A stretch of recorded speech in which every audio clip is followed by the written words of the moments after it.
Hey everybody, and welcome to the new Direct Tech Lab space inside of the Techstars LA Accelerator. Here, we're going to be here for the next few months, building a business and accelerating ourselves to even greater success. I'm really excited about it, and something that I've been thinking about as a result of being here and connecting with all these millennial entrepreneurs is a lot of the perception that direct selling is getting, the negative perception that direct selling is getting on social media via millennials.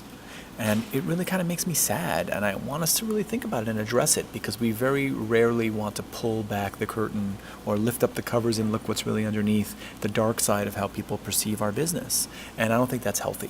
I think that we need to look at the dark side if we want to really know what we need to get better at.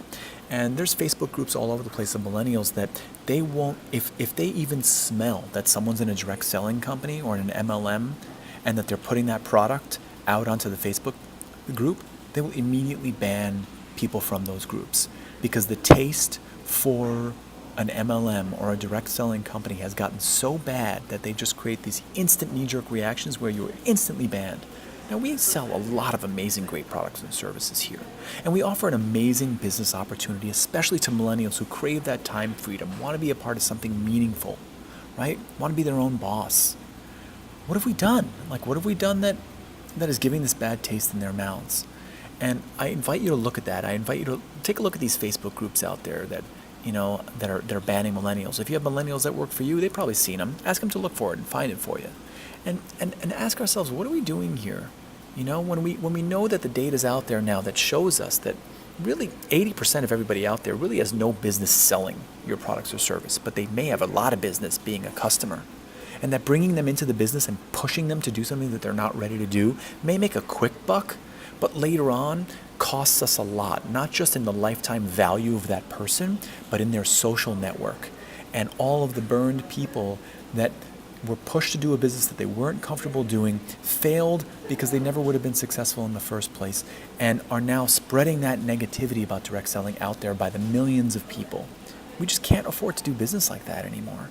And I invite us to consider that we can make more money doing it another way, and that people who are best suited to be customers can be great. You can turn them into mavens, and you can turn them into referrers and preferred customers. And this idea that we have to put everyone into the business is already a dying breed in the direct selling world. We are in the age of the customer now. And when we look at our data, we know that 80% of our revenue comes from these customers, not people that do the business, regardless of what they signed up to do and what their classification in a database says.